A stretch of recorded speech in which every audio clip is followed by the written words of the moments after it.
오늘 삭개오라고 이름하는 사람이 등장하는 누가복음의 유명한 말씀을 함께 봉독했습니다. 삭개오라고 이름하는 이 사람은 세리장이요 부자였다라고 분명하게 삭개오에 대해서 소개를 해주고 있습니다. 세리장이라고 하는 것은 그 당시에 이스라엘 백성들이 로마의 통치를 받을 때에 그 로마에게 바칠 세금을 책임 맡아서 거두는 일을 했기 때문에 그야말로 모든 민족으로부터 미움받고 또 외면받는 그런 사람들이었습니다. 로마 제국의 권력을 등에 업고 동족들의 혈세를 긁어 모았기 때문에 그렇습니다. 그 상황 속에서는 대부분의 사람들이, 대부분의 이스라엘 민족들이 가난하게 살 수밖에 없었습니다. 그런데 세리장이었으며 동시에 부자였다고 그랬습니다. 군산에 가면은 지금도 그 박물관처럼 그렇게 방문해서 볼 수 있는 뜬다리 부두라고 그러죠. 부두가 있습니다. 군산항이 일제시대 때에 호남 지역의 쌀을 일본으로 반출하는 그런 항구였습니다. 거기 가면 이제 박물관처럼 꾸며놓기도 하고 입간판 같은 걸 세워가지고 그런 내용들을 설명하고 하는 것들이 있는데 거기 보면은 사진이 있습니다. 사진 속에 보게 되면은 엄청나게 많은 쌀들이 항구에 그 쌀을 놓을 데가 없어가지고 발 디딜 곳이 없을 정도로 엄청나게 많은 쌀들이 쌓여 있습니다. 그리고 그 쌀들을 우리 일꾼들이 지게로 계속해서 나르고 있는 그러한 사진이 거기에 전시가 되어 있는데 거기에는 이제 뜬다리 부두라고 그래가지고 특별한 그 부두를 만들어서 썰물이든지 밀물이든지 상관없이 쌀을 가져갈 수 있도록 그렇게 만들어 놨습니다. 그 사진을 보면은 얼마나 참 분한 마음이 드는지, 쌀이 얼마나 많이 쌓여 있고 얼마나 많은지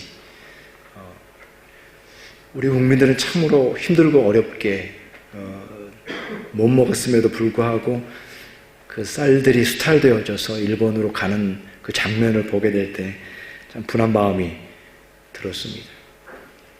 삭개오가 그 당시에 세리장이라고 하는 것, 그가 권력을 가지고 있었고 그가 부자다라고 하는 것도 많은 사람들이 바라는 그런 부유함을 가지고 있었지만 그러나 그 모든 것은 죄악 위에 세워진 것이었고 그는 죄인이었습니다. 대표적인 죄인이었습니다. 자타가 공인하는 죄인이었던 것입니다.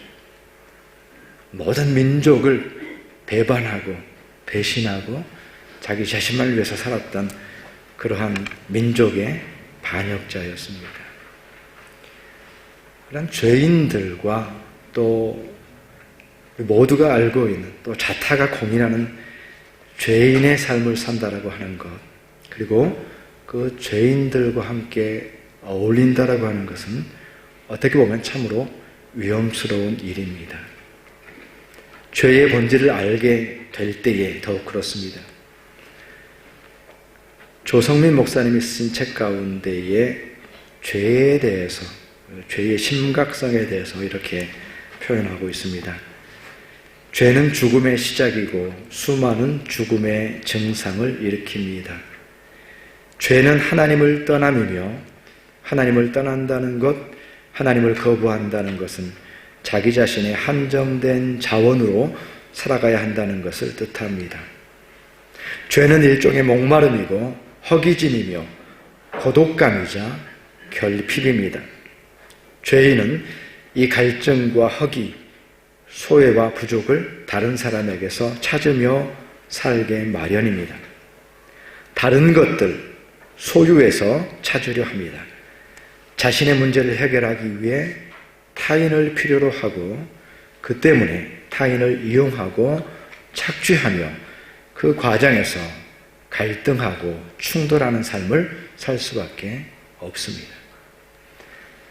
하나님을 떠나 있으며 다른 것들로 자기 자신을 채우기 때문에 다른 사람들이 필요하고 다른 사람들을 이용하는 과정에서 갈등하고 충돌하면서 살아가는 그 삶이 죄의 모습이고 죄인의 모습이라고 밝혀주고 있는데 바로 이것이 오롯이 삭개오의 모습을 보여주고 있습니다. 하나님을 떠나서 마음껏 살기 때문에 죄인으로 살아갑니다. 그 가운데 자기 만족을 채우기 위해서 끝없이 다른 사람들을 착취하는 일들이 삭개오의 삶이었다라고 하는 것을 알게 되는 것이죠. 오늘 예수님께서 여리고에 방문하셔서 참으로 그 지역에서 가장 외면받고 가장 유명하고 가장 악명 높은 그 삭개오의 집에 머무시게 되는, 그래서 내 집에 유하리라 라고 하는 말씀을 통해서 예수님께서 죄인의 집에 머물게 됩니다. 근데 우리가 이 말씀을 접하면서 생각나는 것은 왜 하필이면? 라는 생각이 들 수가 있습니다. 왜 하필이면 예수님께서는 삭개오의 집에 유하신다고 하셨을까? 웬만한 죄인도 아니고 하필이면 세리였을까? 예수님께서 세리의 집에 들어가시는 것은 특별히 예수님께서 사역을 하시고 또 그 당시에 많은 사람들의 지지를 받고 있었습니다. 사실은 그것이 예수님의 전부였어요. 공식적인 직함이 있는 것도 아니고 지위가 있는 것도 아니고 권력이 있는 것도 아니고 사람들의 지지. 근데 예수님께서 세리의 집에 들어간다라고 하는 사실은 그 많은 사람들의 지지, 그나마 믿을 수 있었던 그 대중들의 지지를 잃어버릴 수 있는 매우 위험스러운 행동이었습니다. 그것은 리스크가 있는 행동이었습니다. 다른 사람도 아니고 왜 세리의 집에 들어가시는가? 수많은 사람 중에서. 이것을 보고 뭇사람이 수군거려서 이르되 저가 죄인의 집에 유하로 들어갔도다 이렇게 말하고 있는데, 뭇사람이 수군거렸다. 많은 사람들이 수군거렸는데 여기서 뭇사람은 원어로 보면 판테스가 되는데 모든 사람이라는 뜻입니다. 어느 누구도 예외 없이 예수님을 책망했습니다. 수군거렸습니다. 왜 하필이면 세리의 집에 들어가는가? 세리가 누구인지 아시는가? 삭개오가 누구인지 아는가? 하필이면 왜 유형을 무릅쓰고, 이거는 잘못된 선택이야. 어리석은 선택이야. 왜 하필이면 세리의 집에 들어가는가? 라고 모든 사람들이 수군거렸습니다. 어쩌면 예수님께서는 사람들이 자기 자신을 따르고 사람들이 자기 자신을 칭찬하고 자기 자신을 지지하는 것 외에 아무것도 가진 것이 없었습니다. 그럼에도 불구하고 예수님께서는 세리의 집에 들어가셨습니다. 위험스럽게도. 그런데 예수님께서는 일관되게 세리와 창기들과 이방인과 죄인들과 병자들과 함께 하셨습니다. 예수님의 사역이었고 일관된 예수님의 모습이었어요. 우리가 볼 때는, 사람들이 볼 때는 부적절해 보입니다. 위험성이 있습니다. 악영향을 미칠 것 같습니다. 리스크가 있습니다. 예수님께서는 그것을 무릅쓰고 삭개오의 집에 들어가신 것입니다. 선거가 얼마 남지 않아가지고 선거 열기가 우리 고국에서도 뜨거운 것을 보게 되는데, 그거를 많이 예전과는 조금 다르게 더 민감하게 정당들이 생각하는 것 같아요. 어떤 악영향을 미칠 수 있는 것에 대해서 선거 전체에 안 좋은 영향을 미칠 수 있는 그 리스크들을 발빠르게 제거하는 것들을 보게 됩니다. 바뀐 문화 같기도 한데요. 막말을 한다든지 어떤 위험 요소가 있을 때에 아예 이미 공천을 받은 사람들까지도 그냥 뚝뚝뚝 떨어지는 일들이 일어나고 있습니다. 왜냐하면 어떤 위험성을 사전에 제거하는 거거든요. 더 큰 피해를 입을까 봐서 분명히 손해가 될 것 같으니까 소탐 대실할까 봐 그 위험성이 있기 때문에 그렇게 하는 것을 보게 됩니다. 그런 위험 요소가 죄인된 삭개오에게 있었습니다. 다른 사람은 몰라도 세리장이었던 그 삭개오의 집에 들어간다라고 하는 것은 많은 사람들, 모든 사람들로부터 참으로 비난받을 수 있는 그런 행동이 된 것입니다. 죄인된 세리를 주님께서 찾아가신 것입니다. 어떻게 보면은 우리 자신이 삭개오는 아니지만 죄인된 나 자신의 모습, 그 모습이야말로 가장 위험스러운, 가장 연약한, 가장 리스크가 많은 그러한 모습이 우리 자신의 모습이 아닌가요? 우리 자신을 깊이 돌아보고 나 자신의 삶을 생각해 보게 될 때 뭐가 문제인가? 내가 죄인이라는 사실, 내가 문제라는 사실, 여러 가지 상황 때문에, 누군가 때문에, 가족 때문에, 너 때문에 이렇게 우리가 비난하거나 그럴 수도 있지만, 그러나 깊이 생각해 보면 진정한 위험 요소는 나 자신에게 있고, 진정한 위험 요소는 죄인이라는, 어쩔 수 없이 죄인인 나 자신, 내가 나의 죄로부터 해방되어지고 내가 나로부터 그 죄의 쓴뿌리가 나오지 않는다고 한다면 모두에게 유익이 될 수 있고 모두에게 기쁨이 될 수 있고 참으로 더 나은 삶을 살아갈 수 있음에도 불구하고 가장 큰 위험 요소가 바로 나 자신이구나. 내가 죄인이구나. 우리가 이 사실에 대해서 깊이 생각을 해볼 수가 있습니다.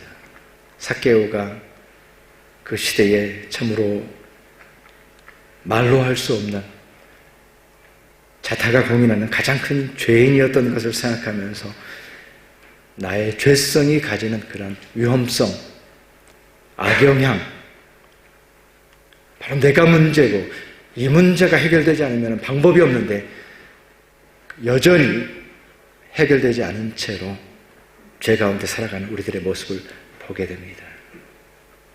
삭개오를 정죄할 것이 아니라 삭개오를 나무랄 것이 아니라 왜 하필이면 죄인의 집에 라고 할 것이 아니라 바로 내 자신 안에 있는 그러한 위험성, 결정적인 문제, 그것이 바로 나의 죄라는 사실을 깊이 깨달아야 됩니다. 그렇기 때문에 참으로 예수님께서는 그 집에 들어가지 않는 게 맞았습니다. 너무 위험스러운 행동이었습니다. 사람들도 삭개오를 멀리했습니다. 그리고 삭개오 스스로도 사람들로부터 거리를 두고 있습니다. 그것을 보게 됩니다. 사람들도 삭개오를 멀리하고 삭개오도 왠지 거리를 두고 살아가고 있는 것을 보게 됩니다. 예수님께서 놀랍게도 삭개오를 부르십니다. 가까이 부르십니다. 그리고 삭개오에게 다가가십니다. 5절 말씀에 예수께서 그곳에 이르사 쳐다보시고 이르시되 삭개오야 속히 내려오라. 내가 오늘 내 집에 유하여야겠다 하시니. 예수님께서 그 뽕나무, 그러니까 돌 무화과 나무 위에 올라가 있는 삭개오를 바라보시면서 속히 내려오라. 너 뭐하고 있니? 빨리 내려와라. 라고 말씀하고 계십니다. 예수님께서는 삭개오를 위해서, 삭개오를 만나기 위해서 여리고에 오신 것처럼, 마치 그 때문에 바로 예수님께서 여리고에 오신 것처럼 삭개오에게 얘기합니다. 삭개오 너 거기서 뭐하고 있니? 속히 내려와라. 너희 집에 유하겠다라고 말씀하고 있습니다. 위험성이 있었습니다. 악영향이 있을 수 있었습니다. 그러나 예수님께서는 개의치 않으셨어요. 삭개오야 뭐하고 있느냐? 속히 내려와라. 너희 집에 유하겠다. 모든 것을 계획하신 것처럼, 모든 계획 가운데 있었던 것처럼 명확하게 주저함 없이 예수님께서는 삭개오에게 말씀하고 있습니다. 위험 요소가 있습니다. 현명한 선택이 아닙니다. 악영향을 미칩니다. 어쩌면 싹을 미리 잘라내야 됩니다. 예수님께서는 삭개오의 집에 들어가시게 됩니다. 그리고 오늘 본문의 마지막 절에서 예수님께서 하시는 말씀이 무엇입니까? 우리 본문 말씀을 한번 다 같이 읽기를 원합니다. 10절의 말씀 다 같이 봉독하겠습니다. 인자가 온 것은 잃어버린 자를 찾아 구원하려 함이니라. 아멘. 예수님께서 오신 것이 삭개오의 문제뿐만 아니라 예수님께서 오신 이유가, 예수님께서 오신 목적이 잃어버린 자를 찾아서 구원하기 위해서 죄인을 찾아오신 것이 바로 예수님께서 이 땅에 오신 목적이, 예수님께서 오신 것이 바로 죄인 때문에 오셨다. 잃어버린 자를 찾아서 오신 것이고 그것이 목적이면서 동시에 이 땅 가운데 오신 이유라고 말씀하고 있습니다. 이 말씀 속에서 이 삭개오가, 그야말로 위험 요소였던 이 삭개오가, 절망의 존재였던 이 삭개오가 더 이상 절망의 존재가 아니라 참으로 새로운 가치를 가진, 이 땅에 예수님께서 오신 목적이 되는 새로운 가치로, 새로운 목적을 가진 존재로 삭개오가 새로워지는 것을 보게 됩니다. 왜냐하면 예수님께서 내가 온 것은 죄인을 위해서 왔다, 내가 온 것은 잃어버린 자를 찾아서 왔다라고 말씀하시기 때문에 삭개오의 신분이 달라졌습니다. 그리고 우리 한 사람 한 사람, 죄인된 우리 한 사람 한 사람의 신분이 달라졌습니다. 죄인을 부끄러워하지 않으셨고, 히브리서 말씀에 의하면 십자가를 예수님께서는 부끄러워하지 않았습니다. 많은 사람들은 십자가처럼 부끄러운 것이 없다라고 말합니다. 그러나 주님께서는 죄인을 위해서 오셨기 때문에 십자가를 부끄러워하지 않으셨습니다. 그것이 주님께서 오신 목적이기 때문에 그렇습니다. 십자가는 수치스러운 것이었지만, 그러나 죄인을 위해서 이 땅에 오신 주님께서는 십자가를 부끄러워하지 않으셨습니다.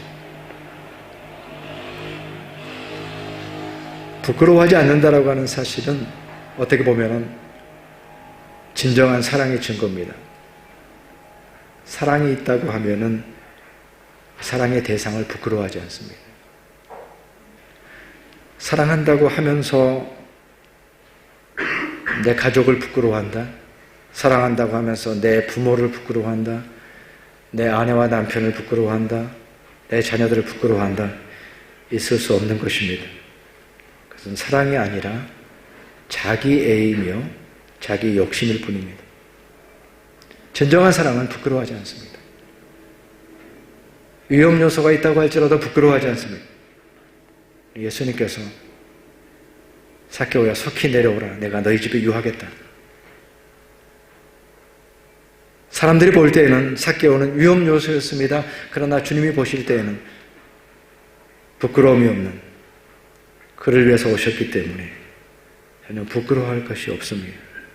어느 누구도 어떤 기대도 삭개오에게는 없었습니다. 그러나 주님께서는 그 삭개오에게로 오셨고 참으로 소망 없는 죄인에게 오신 그러한 주님의 오심에 대한 고백, 바로 그 고백이 나 자신 가운데 이어질 때에 나 같은 죄인을 위해서 주님께서 오셨다, 십자가를 부끄러워하지 않으셨다, 이 사실을 우리가 고백하게 됨으로써 그 고백을 가지고, 그 믿음을 가지고 주님께로 나오게 됨으로써 참으로 참된 회개가 우리 가운데 일어나게 되고 그 구원의 은총이 이제는 나의 것이 되는 것입니다.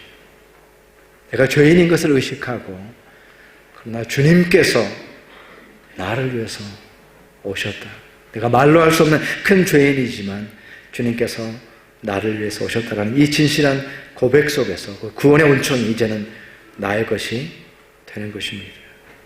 나를 부끄러워하지 아니하시는 주님을 만나게 되고 주님의 용서와 위로를 받게 됩니다.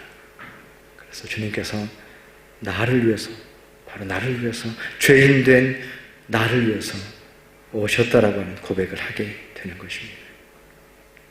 그랬을 때에 오늘 8절의 말씀에서 보여주고 있는 것처럼 삭개오에게 진정하고 참된 회개가 일어나는 것을 보게 됩니다. 8절의 말씀을 우리 다 같이 봉독하겠습니다. 8절의 말씀 다 같이 봉독합니다. 삭개오가 서서 주께 여짜오되 주여 보시옵소서 내 소유의 절반을 가난한 자들에게 주겠사오며 만일 누구의 것을 속여 빼앗은 일이 있으면 내 갑절이나 갚겠나이다. 예수께서 이르시되 오늘 구원이 이 집에 이르렀으니 이 사람도 아브라함의 자손임이로다. 아멘. 삭개오가 자신이 죄인이라는 사실 명백하게 인정하고 그가 회개했습니다. 그랬을 때에 바로 삭개오 자신과 그 집에 구원이 선포되는 것을 보게 됩니다. 그래서 삭개오가 참으로 그 자신의 이름, 원래 그 삭개오라는 이름이 순결하다, 의롭다라고 하는 뜻인데 그의 이름값을 못하고 살아왔었던 그 삭개오가 자기 자신의 이름을 온전히 회복하게 됩니다. 그래서 순결한 자로, 의로운 자로, 그 모든 죄로부터 자유케 된 자로, 구원받은 자로 이스라엘 참으로 아브라함의 자손으로 그렇게 삭개오는 이제는 아브라함의 자손이야 라고 하는 이 선포가 예수님을 통해서 이어지는 것을 보게 됩니다. 그래서 한 죄인이 회개함으로 말미암아 그 이름을 되찾고 그 신분을 회복하여서 다시 살게 되는 그 놀라운 순간이 오늘 이 삭개오의 회개를 통해서 이루어지는 것을 보게 됩니다. 주님께서 이 땅 가운데 오신 목적이 한 죄인의 회개였고 돌이킴이었고 그 잃어버린 그 죄인을 찾는 것이 주님께서 이 땅 가운데 오신 이유였고 그것이 삭개오가 자기 이름을 되찾고 이제는 아브라함의 자손이다 라고 하는 이 사실이 주님께서는 그저 식사하시다가 그저 하시는 말씀이 아니라 이 땅 가운데 주님께서 오신 목적이 이루어졌기 때문에 참으로 참된 기쁨의 언어로 참된 기쁨의 선포로 한 죄인이 구원받았다는 사실을 예수님께서는 선포하고 계시는 것입니다.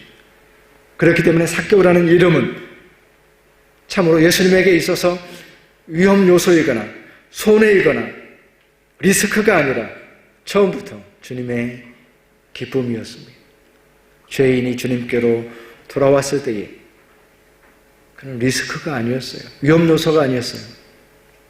왜 하필이면 죄인의 집에 들어갑니까? 라고 말했을 때에 예수님께서는 마치 마땅히 그래야 되는 것처럼 삭개오의 집에 들어가셨습니다. 왜냐하면 그 삭개오가 돌아오는 것이 그 삭개오를 참으로 그가 잃어버린 자였는데 그 잃어버린 자를 되찾는 것이 주님의 오신 목적이었고 동시에 주님의 기쁨이었기 때문에 그렇기 때문에 삭개오의 집에 들어가신 것입니다. 비록 우리가 죄인이었지만 주님께서 보실 때에는 주님의 기쁨이 된 것입니다. 우리를 구원하실 때에 나 자신이 주님의 말로 할 수 없는 기쁨입니다. 이 사실을 기억하면서 우리 좌우에 계신 분들에게 한번 이렇게 외쳐주시기 바랍니다. 당신은 주님의 기쁨입니다. 네, 다시 한번 우리 좌우에 계신 분에게 당신은 주님의 기쁨입니다. 아멘. 어떻게 보면 부족하죠. 어떻게 보면 모든 문제가 나에게 있죠. 나는 죄인이죠. 그럼에도 불구하고 주님께서 기꺼이 오셨습니다. 위험을 무릅쓰고 오셨습니다.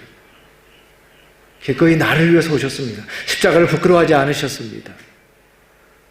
그렇게 해서 바로 나 자신이 주님의 기쁨이 된 것입니다.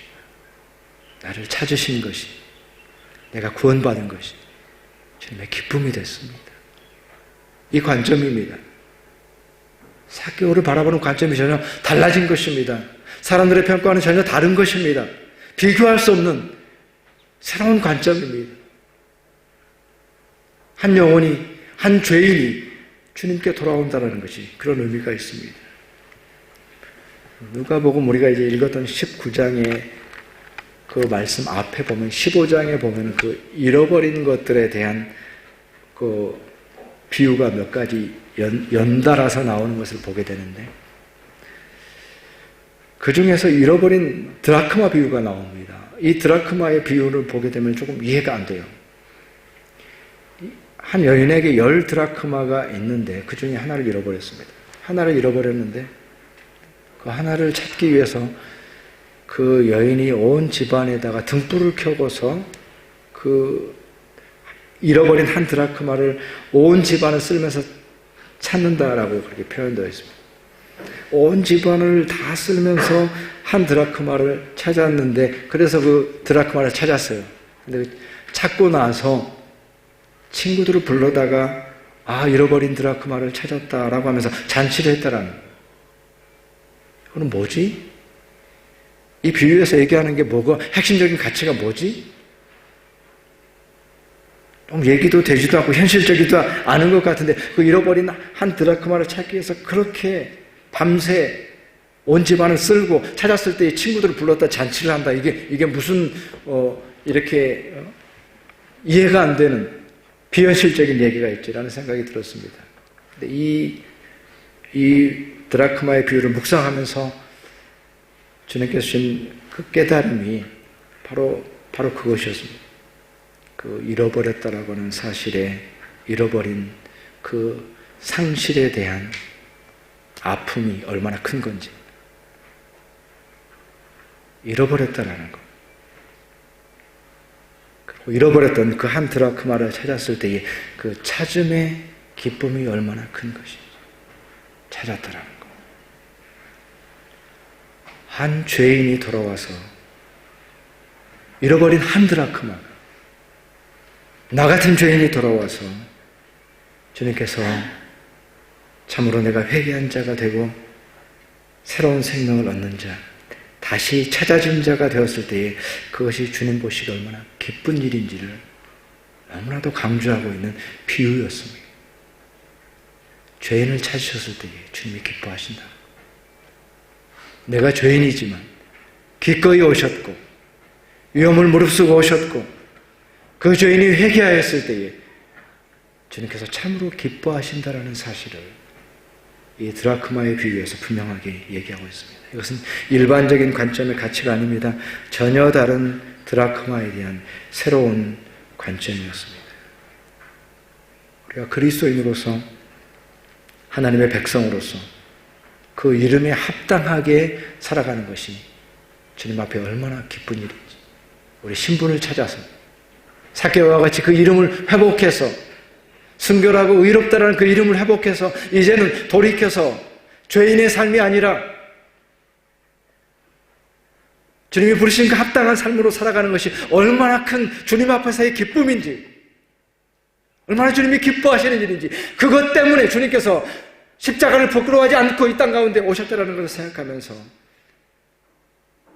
주님께서 나로 인해서 기뻐하실 때에 그 기쁨이 나의 것이 되면 바로 그 기쁨은 우리의 삶 속에서도 영원한 기쁨이 됩니다. 이 세상의 그 어느 것과도 비교할 수 없는 기쁨, 주님께서 나를 받아주셨고 내가 회복되었을 때에 주님께서 참으로 기뻐하신다. 비교할 수 없도록 기뻐하신다.